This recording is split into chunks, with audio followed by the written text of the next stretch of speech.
L'evento di oggi, che prende il titolo La rinascita annunziata ai cittadini per la gestione della miniera museo di Cozzodisi, parte da una precisa volontà nostra di portare avanti un progetto che possa riqualificare e rendere fruibile la miniera museo. Per questo ci siamo organizzati quest'oggi con graditi ospiti sia per quanto riguarda l'associazione, sia per quanto riguarda il comitato tecnico-scientifico, sia per quanto riguarda le istituzioni, per fare una sorta di tavola rotonda per poter discutere e delineare gli aspetti migliori per portare avanti questo progetto.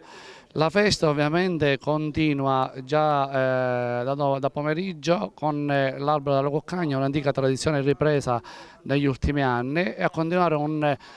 festival che viene portato avanti dal gruppo Arte in Mente. La serata si concluderà domani sera con la Santa Messa, la processione, i fuochi d'artificio, e a seguire ci sarà il gruppo Sicania con l'intervento finale del nostro amato ospite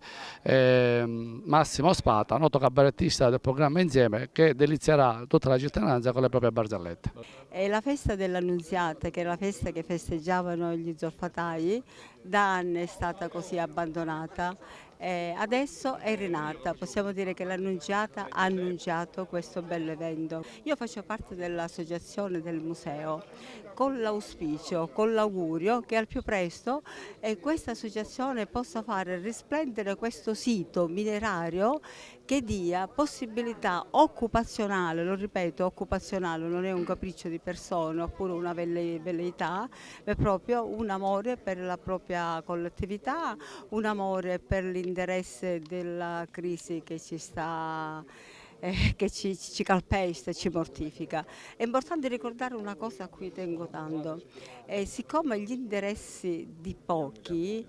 hanno mortificato questo sito, hanno mortificato questo ambiente, però ne ha pagato la collettività. Spero che questa associazione composta di zolfatai, composta da tante persone, che con il volontariato possiamo farla rinascere. Per noi è una giornata speciale perché oltre alla festa dell'Annunziata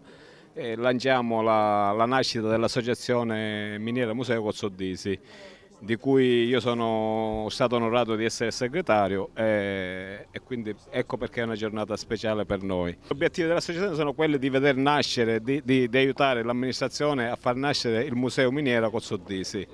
Dare così onore a chi ci ha lavorato e dare anche una possibilità di sviluppo al nostro territorio che ne ha sicuramente tanto bisogno. Ho fatto la conoscenza con questo comitato per l'Annunziata l'anno scorso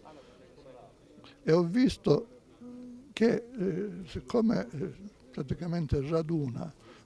una gran parte di ex minatori e di gente che ci crede nella miniera museo, e allora mi sono messo subito a disposizione e ho visto che il comitato vuole proprio intervenire direttamente a sostegno o a collaborare col comune perché si ricominci a valorizzare il sito, che merita di essere aperto al pubblico, perché ha tante di quelle peculiarità che ne faranno un sito ambito dal turismo minerario. Si spera di fare il punto della situazione sulla valorizzazione di questo importantissimo sito minerario, che è fra i pochi in Europa visitabile anche in sottosuolo. Quindi la devozione popolare ancora vivissima riporta alla luce un programma che è anche il programma dell'amministrazione di Casteltermine e della IPAI, che collabora con l'amministrazione e che farà di tutto proprio perché questa miniera diventi patrimonio fruibile non soltanto per i cittadini di Casteltermine, ma proprio per tutta la comunità in Italia e in Europa. Oggi è una giornata importante non solo per la memoria, perché ricordiamo i nostri caduti sul lavoro qui a Cozzodisi, ma è un momento di riflessione con cui faremo il punto della situazione. Contiamo a settembre di presentare i nostri progetti che consentiranno, speriamo nell'anno venturo, di rendere fruibile al pubblico la miniera. Quindi già siamo a buon punto, speriamo di superare gli ultimi ostacoli burocratici che ci consentono poi di mettere la parola fine a questa lunga agonia della miniera che è oggetto di interventi ma che poi alla fine non c'è stato lo sbocco dell'apertura al pubblico. Stavolta sembrerebbe che siamo in una condizione favorevole. A settembre, preannuncio come amministrazione comunale, faremo una conferenza stampa per illustrare insieme con la sovrintendenza ai beni culturali lo stato dell'arte. Appena rientrati dalla pausa estiva presenteremo insieme a un gruppo di parlamentari Nissiena e Agrigentini, che sono le due province dove insiste il 90% del patrimonio minerario siciliano, un disegno di legge che ha l'innovatività di realizzare i parchi minerari comunali, cioè dire tutti i siti minerari diventeranno di pertinenza di specifici parchi che saranno gestiti dai comuni in cui questi siti stessi insistono. Questa è un'idea penso innovativa che sbloccherà definitivamente il concetto di gestione dei parchi minerari, perché finalmente avremo la responsabilità diretta dei comuni che sono poi quelli direttamente interessati alla gestione e soprattutto alla ristrutturazione del patrimonio minerario. Noi a causa della disorganizzazione di tutto questo grande sistema siciliano non accediamo ai fondi europei.